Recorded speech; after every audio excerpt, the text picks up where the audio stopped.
Good afternoon, everyone.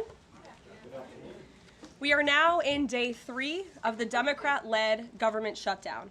The Democrats continue to recklessly hold the American people hostage over their demands to give illegal aliens free health care. Republicans are fully unified behind passing nonpartisan clean funding bill, the exact same bill that Democrats approved back in March to reopen the federal government. But those same Senate Democrats are now voting against this clean funding bill and keeping the people's government closed. I understand Democrats will have an opportunity very shortly here to change course, and we hope that they will. There are significant personal impacts on millions of Americans as a result of this current government shutdown. The 1.3 million men and women of America's Army, Navy, Air Force, Marine Corps, Coast Guard, and Space Force who serve honorably and put their lives on the line to defend us all are not being paid. Military families are already seeking out food assistance because of financial anxiety caused by this Democrat shutdown. According to new reporting from the Military Times, staff members at the Armed Services YMCA food pantry distribution location near Fort Hood in Texas found a line of military families stretched around the side of the building yesterday at 5 in the morning. According to the staff who work there, that is, quote, not happened ever. They've already had a 34% increase this week over past weeks. President Trump and Republicans fundamentally believe we have a sacred responsibility to protect and provide for our military families with the resources they need to thrive. If Democrats believe in this very simple premise too, they should end this shutdown immediately. Unfortunately, the severe impacts of the Democrat shutdown extend beyond our troops. Nearly 7 million mothers, infants, and low-income families who rely on government-run food assistance will be in jeopardy if the WIC program runs out of money in the weeks ahead. The more than 13,000 air traffic controllers who ensure that Americans fly safely in airports across the country are currently working without pay. The National Flood Insurance Program is in danger of lapsing, which could leave families without necessary help if a disaster strikes, and we are in the middle of hurricane season. Critical services offered at Social Security field offices are reduced for senior citizens and disabled Americans. Helpful transition assistance programs are not being provided for veterans who fought to defend our country and are now trying to re-enter civilian life. The economic consequences of this shutdown are piling up every day. Policymakers, markets, and even the Federal Reserve are flying blind at a key juncture because BLS and BEA data are on hold until the government reopens. Democrats shutting down the federal government to give health care to illegal aliens could lead to lower growth and higher unemployment rates for Americans. According to a new memo from the Council of Economic Advisors, the U.S. economy could lose $15 billion of growth domestic product each week. Every single week, the Democrat shutdown extends, with a month-long shutdown leading to an additional 43,000 unemployed people. Small businesses are likely to encounter delays in receiving federal loans.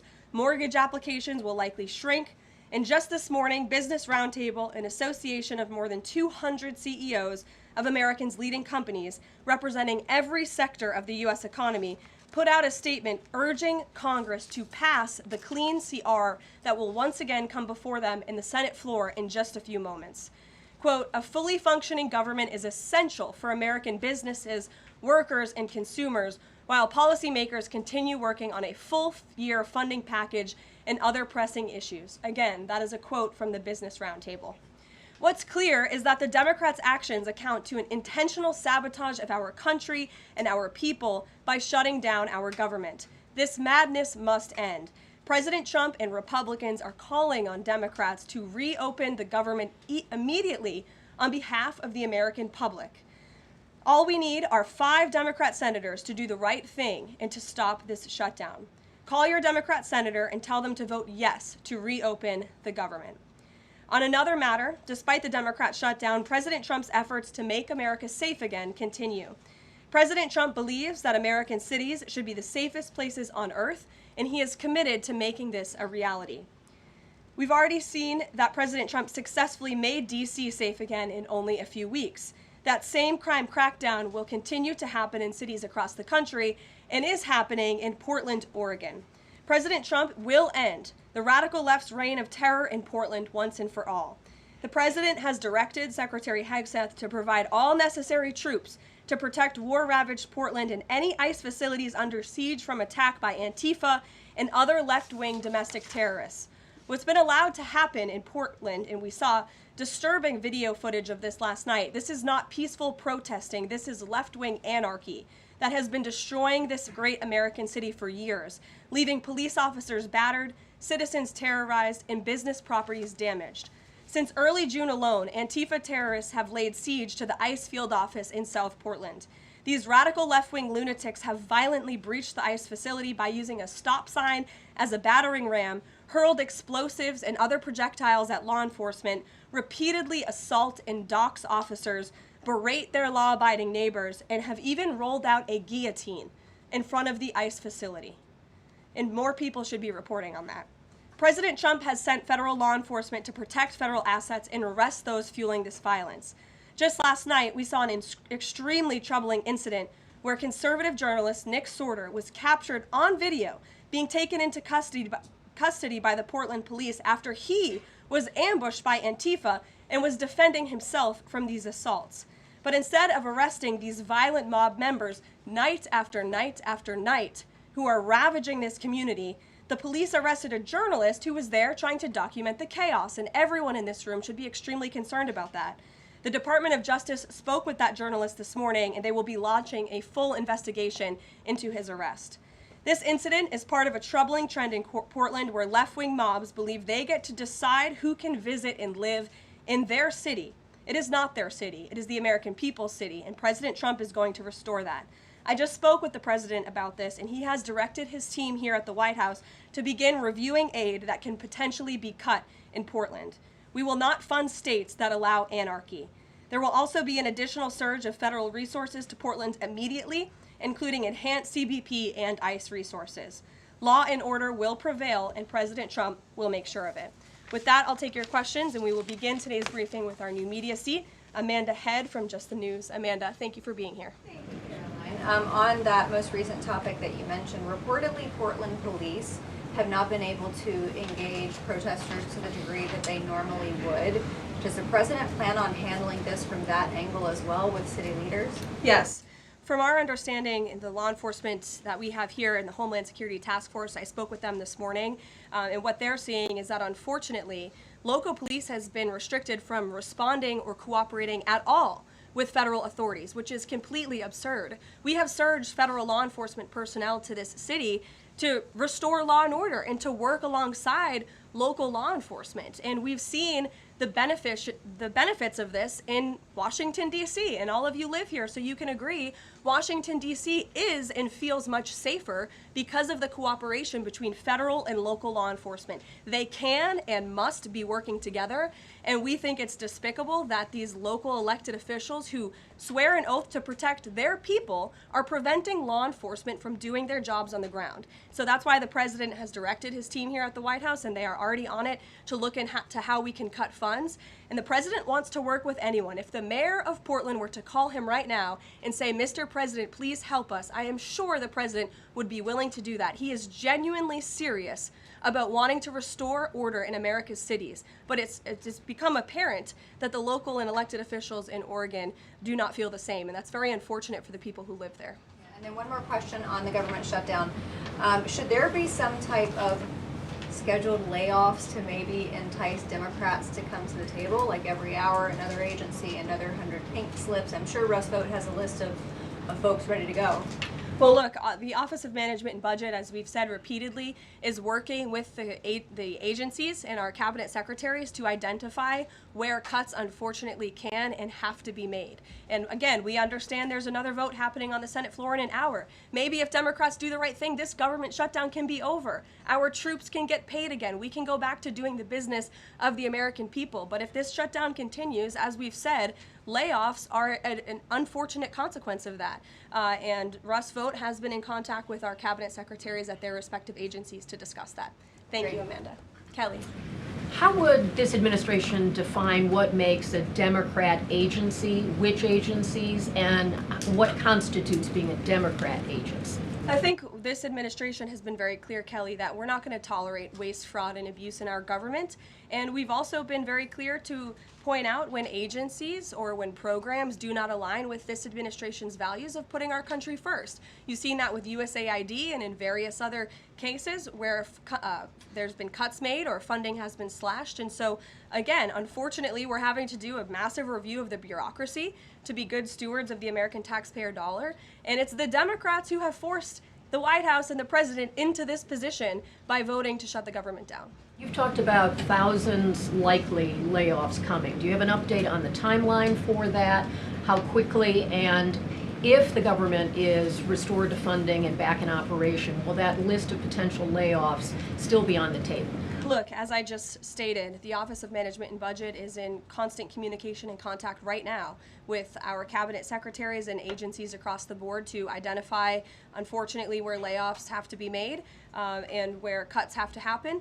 But again, the Democrats have an opportunity to prevent this if they vote to reopen the government. That is all this administration and the president is asking for. Vote for a clean, continuing resolution to keep the government open. Peter. Thank you, Karoline. During the campaign... Thank you, Peter. I was raised to say thank you in the White House briefing room. During the campaign, President Trump said that he did not know anything about Project 2025. Now he knows about it. Is that the blueprint for shrinking the government? Look, the blueprint is what the president and his team and his cabinet secretaries ultimately decide. And the president trusts his cabinet secretaries to identify where there is waste, fraud, and abuse. We pointed out this morning, or Russ Vogt tweeted about this morning, a Chicago rail project that was canceled. We paused $2.1 billion in Chicago infrastructure projects, specifically the Red Line extension and the red and purple modernization projects. And it's because the administration is concerned that the Biden administration was handing out taxpayer dollars to pay for this construction based on DEI. DOT is reviewing the race-based contracting on unconstitutional grounds, and in the meantime, the Department of Transportation funds for these projects are on hold. So I guess this answers both of your questions. This would be an example of that. And just because there's so much shutdown talk, something different. What do you guys think about the NFL's decision to name Bad Bunny as the Super Bowl halftime performer, somebody who has not scheduled shows in the U.S. because he says that he's worried that ICE is going to come and arrest his fans? Well, look, I know there are many in this room who are very anxious to hear the president's response to Bad Bunny being the halftime show, so I won't get ahead of him. I won't reveal what he feels about this. Next time you all ask him a question, you're welcome to do that. I have my own feelings on that, but that's not what I'm up here to talk about. As far as ICE being at the Super Bowl, as far as I'm aware, there's no tangible plan for that in store right now. However, of course, this administration is always going to arrest and deport illegal immigrants when we find them. If they are criminals, we're going to do the right thing by our country. Kate. Did the president and Russ Vogt decide yesterday in their meeting which cuts they wanted to make to agencies and which ones would be permanent? Again, I've kind of answered this question a few different times now. It's been asked in a few different ways. Their discussions continue between the Office of Management and Budget and cabinet agencies across the board, and they are actively identifying where these cuts and these layoffs have to be made as this government shutdown hopefully does not continue. And on Hamas, the president said that if Hamas rejects the proposal that Netanyahu would have his full backing to finish the job. A UN report found that Israel was committing genocide in Gaza. Does the president have concerns about the civilians being killed, the worsening humanitarian crisis, and are there limits to what the White House would support when it comes to Israel's actions in Gaza? Look, the president has deep concerns about all of the atrocities that have taken place in the Middle East over the past few years. It's deeply unfortunate that he inherited this mess from the Biden administration. If you all recall, under President Trump in his first term, the Middle East was on a pathway for peace and prosperity. There was the historic signing of the Abraham Accords. Israel was on a path to normalization between Arab and Gulf nations, and we hope that can continue. But right now, the president has made it very clear to Hamas that this is an acceptable and detailed proposal that they must accept, or the consequences are going to be very grave for them. And he has given them a deadline of Sunday evening at 6 p.m. When I was out here on Wednesday, I told all of you, I'll leave it to the president to make that red line, and he now has. I think the entire world should hear the president of the United States loud and clear. And Hamas has an opportunity to accept this plan and to move forward in a peaceful and prosperous manner in the region. And if they don't, the consequences, unfortunately, are going to be very tragic. Michael. Thank you, Caroline. Has the president declared war on international drug cartels? And if so, or if he will, does he feel he needs congressional approval? As the White House has said many times, the president has directed these actions, these strikes against Venezuelan drug cartels and these boats, consistent with his responsibility to protect the United States interests abroad and in furtherance of the U.S. national security and foreign policy interests. This is pursuant to his constitutional authority as commander-in-chief and the chief executive to conduct foreign relations. In each of these cases, Michael, the vessels have been assessed by the U.S. intelligence community to be affiliated with designated terrorist organizations engaged at the time in trafficking illicit drugs to our country. The president has been very clear, dating back to the campaign trail, that he is always going to do what's in the best interest of the American homeland. And he also promised the American people he was going to end the drug epidemic that has taken far too many American lives. And you're seeing those actions play out almost every single day here. Last question on the shutdown, Caroline. Hakeem Jeffries has said that President Trump is in the Presidential Witness Protection Program since the shutdown has begun. What's the White House's reaction to that? That's just more ridiculous fodder from Hakeem Jeffries. As you all know, because you're here every day, the president is literally working around the clock right now. I think he has a swearing-in ceremony, or he already did. He has several meetings on the books today. He literally works 24/7. Anyone who works in this place or covers this place, as you all do, knows that to be true. And Hakeem Jeffries and the Senate Democrats should get back to work in a few minutes and vote to reopen the government. Emily. Thank you, Caroline. You spoke earlier about the energy and infrastructure projects that Director Vogt paused. Will the White House agree to restore that funding as part of a deal to end the shutdown? Well, I won't make any agreements here.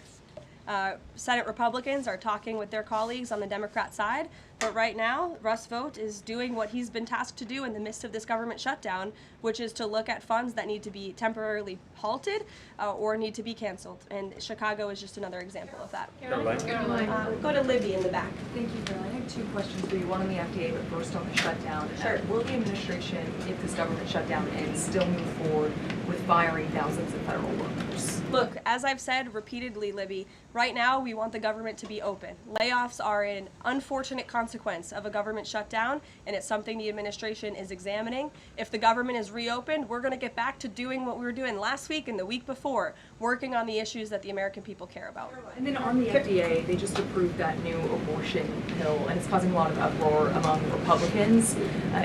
What is the president's response to that, and does the administration plan to have that hold that FDA approval? Well, the Secretary of Health and Human Services, Bobby Kennedy, has put out several statements on this. The HHS's decision, it's not an endorsement of this drug by any means. They are just simply following the law. And as they put out in their statement, by law, the Secretary of Health and Human Services must approve a generic drug application if the application demonstrates the generic drug is the, quote, same as the brand name drug. Generic applicants are not required to submit independent evidence proving safety and effectiveness. As such, FDA's decision to approve a second generic version does not address the merits of the current safety program. HHS is reviewing adverse effects to ensure the FDA's required safety program for the drug is sufficient to protect women. This safety review equally applies to generic versions of this drug. So FDA and HHS are following the law. It's, again, not an endorsement of the drug itself. Mary. Thanks, Caroline. Two questions on the shutdown. You've argued that these impending layoffs are necessary to keep essential services up and running, but that has never been the case in any previous shutdown. Even when the government was shut down for 35 days in Trump's first term, you've never had to lay off thousands of workers to keep essential services up and running. So why are layoffs now necessary in this shutdown? Because we have an administration and we have a president who are wholeheartedly focused on restoring fiscal sanity to our government and doing the right thing by the American taxpayer. We are $37 trillion in debt, and the federal government is currently shut down. There is no more money coming into the federal government's coffers. And as you've also seen since the beginning, in January, this administration is focusing on waste, fraud, and abuse. And so Democrats have given this administration an unenviable choice to have to take a look at the balance sheet and identify where these cuts and layoffs can be made. And you just said this is an unenviable choice, that this is an unfortunate consequence, but the president has described this as an unprecedented opportunity. to lay off additional workers. He's posted a video likening Russ Vogt to the Grim Reaper. So which is this? Is this an opportunity to fire more workers or an unfortunate consequence? Look, the president likes to have a little fun every now and then, and I think both things can be true at the same time. The Democrats have given the administration this opportunity, and we don't like laying people off. Nobody takes joy in that around here, and if you think that, then I think that's very sad. You view the White House and our staff as wanting to put people out of work. Nobody wants to do that, but sometimes in government you have to make tough decisions. Carrie. Going back to Portland, as far as the city council there is concerned, they appear to be very sympathetic towards the protesters over at the ICE facility. Is the White House considering invoking the Insurrection Act over in Portland? Is that something they are considering also? As far as the Portland City Council is concerned, are they looking at the members there who are appear to be helping out the protesters as far as suggesting to get burner phones, et cetera, et cetera? That's not something I've heard that's under consideration or discussion at this time. Caroline, who's ever yelling in the back? Go ahead. Me. Sure. Thank you. Bianca Gracia here, and I have a question. This week, the Democrats have chosen illegals over hard-working Hispanic Americans during Hispanic Heritage Month, causing the White House to cancel the celebration with the president. Is the president open to letting the Hispanics, who overwhelmingly voted for him, have their own siesta fiesta in the White House lawn opposed to the fancy, we don't need fancy schmancy, right? You can give us the backyard and we'll fill it all in and have in our own fiesta. Is the president open to that? I had no idea she was going to ask that question. I just want to preface that. I've never met you. I just want to say that, but welcome to the briefing room. I love your energy. I can't personally unilaterally promise the South Lawn grounds. We have some construction going on out there, but I know that everyone here views it as very unfortunate we had to cancel or hopefully just reschedule the Hispanic American Heritage Month event, and it's because we are working around the clock during this government shutdown. When the Democrats vote to reopen the government, that event will be back in the planning stages. You're welcome. Brian, go ahead. Thank you very much. Welcome to the briefing room, by the way. I was with the Secretary of War and the Attorney General in Memphis just the other day as we were going to a command center. And I noticed a billboard along the highway that said, "Memphis welcomes the National Guard." Now, what is your message today to Democrat mayors watching us right now that suffer from TDS and they cannot get Trump out of the way to saving their city, Portland being one of them? They should do the right thing by their citizens, Brian. They should call the president, they should call the White House and say, we want to work with you. And in Memphis, we are seeing some cooperation. As you saw from that billboard, the people of Memphis are loving this, and they are very grateful for the federal government's efforts. And federal law enforcement is there. We're working alongside local law enforcement. We'd like to see it ramped up a little bit because we want to make progress, and we want to arrest as many bad criminals as we can. Since Monday, I do have some updated statistics from the Homeland Security Council this morning. Since Monday, 153 arrests have been made in Memphis, including 5 gang members. 48 illegal guns have been seized, and 5 missing children have already been recovered. Last night, 60 arrests were made and 21 illegal firearms were seized. Arrests from last night include a suspect wanted for rape of a child under 13, first-degree murder, breaking and entering, aggravated assault, illegal drug possession, and many more. So we continue to see good results coming in through Memphis, and the president is very excited about making Memphis safe again. In the blue. Thank you. At the top of the briefing, you made a statement about that the Democrats are interested in giving health care to illegal immigrants. Yes, they are. U.S. law already prohibits that. It's a 1996 law saying that they cannot give unauthorized immigrants any federally subsidized health care coverage through Medicaid, the Affordable Care Act, or the Children's Health Insurance Program. There seems to be a disconnect in the messaging. Are you denying that Medicaid money has never gone to illegal aliens in the United States of America? I'm asking you if you can explain the disconnect in the messaging. I most certainly can. The Democrats' proposal, their continuing resolution, let me just reiterate, the Republicans' continuing resolution was a clean continuing resolution. There was no partisan politics injected into it. There were no conservative wish lists injected to it. What the Republicans want, and still want to this very second, is a clean continuing resolution to fund the United States government. What did the Democrats want in their continuing resolution? They inserted a provision to undo a provision in the Working Families Tax Cut, the One Big Beautiful Bill, that ended taxpayer-funded health care illegal benefits for illegal aliens. Democrats' proposal would require Medicaid to pay more for emergency care provided to illegal aliens than Medicaid does for American patients who are disabled, elderly, or children. And this bill would have also allowed California to continue a gimmick that funds its Medicaid for Illegals program. Those are things that we ended, the Trump administration ended, with the passage and the signage of the One Big Beautiful Bill. And it is an undisputed fact, a fact that under the Biden administration, illegal aliens were absolutely receiving taxpayer-funded health care benefits. In fact, in fiscal year 2024, Medicaid costs for emergency services for illegal immigrants skyrocketed by 142% from the previous year to $9.1 billion. That's $9.1 billion taxpayer dollars that were going to emergency services for illegals. Between President Trump's last full fiscal year under his first administration and Joe Biden's last full fiscal year, Medicaid spending on emergency services for illegal immigrants nearly tripled. There was an increase of 196% between 2020 and 2024. And I have a chart here for you, and I'm more than happy to email it to you. I'd also like to add, because some were asking dishonest questions yesterday about emergency rooms. In Southern California, according to healthcare professionals in 2023 under the Biden administration, Southern California's, quote, entire healthcare system was being bombarded with illegal immigrants and forcing American patients to endure longer wait times. In Denver, Colorado, the CEO of Denver Health stated that 8,000 illegal immigrants made 20,000 visits to the city's health system in 2023. Leaving an uncompensated bill totaling over $10 million.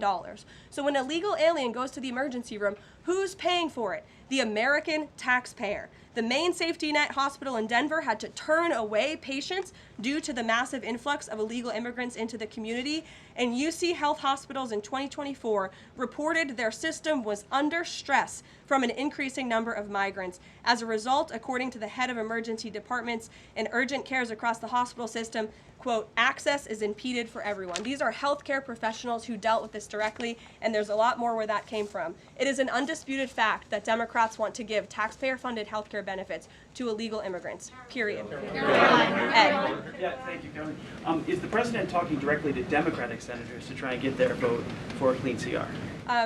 The Senate Republicans are speaking directly with moderate Democrats. I understand those conversations have become very serious, and we hope positive in the right direction so that Democrats will do the right thing. I don't know if you saw overnight a refinery in California went up in flames.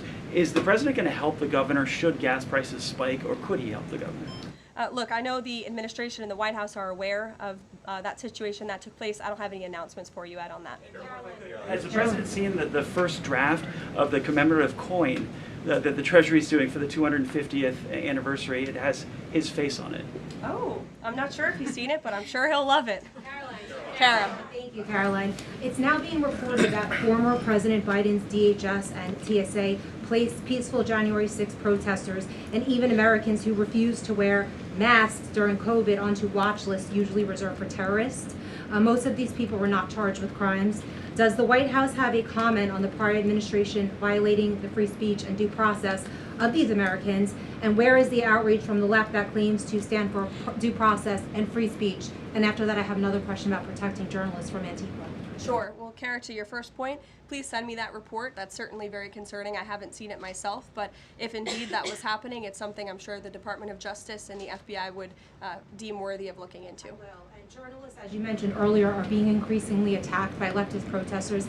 I was actually assaulted outside of President Trump's United Nations speech, and I think the White House is aware that a Portland journalist was almost blinded by an Antifa protester. This has been a problem that's gone on for years, and police often say that their hands are tied.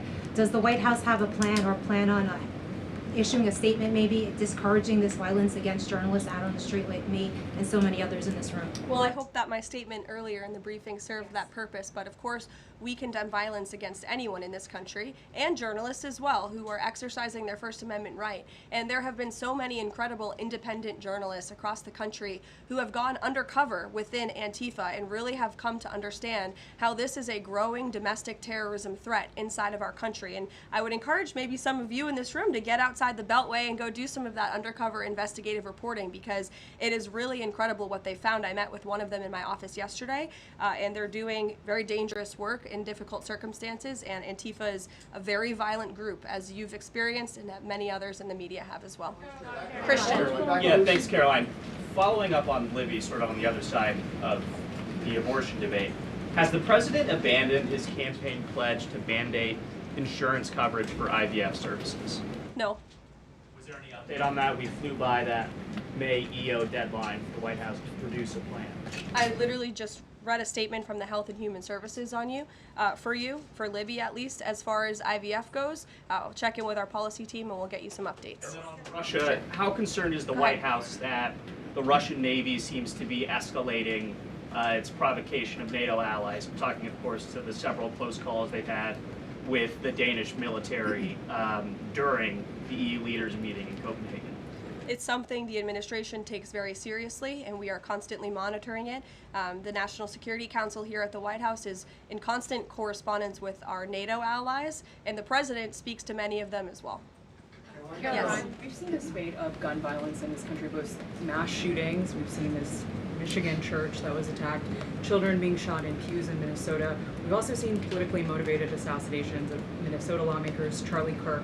Has any of this made the president or the White House rethink gun safety prevention in this country? Either red flag laws, I know that that was a conversation in the first Trump administration, or is there anything on the table right now on gun violence? Of course, this is an extremely pressing issue for the administration in our entire country. It's deeply alarming to everyone here, the violence that we've seen taking place all over the country, the assassinations that have unfortunately, tragically taken place throughout the last several months. There are many discussions about how to prevent such violence and how we can ensure that law enforcement has the resources they can on the ground to not only respond, but again, to prevent such tragedies from taking place. If there are red flags with an individual in a community, that they are treated as an emergency, a public safety emergency, not just, turn a blind eye to.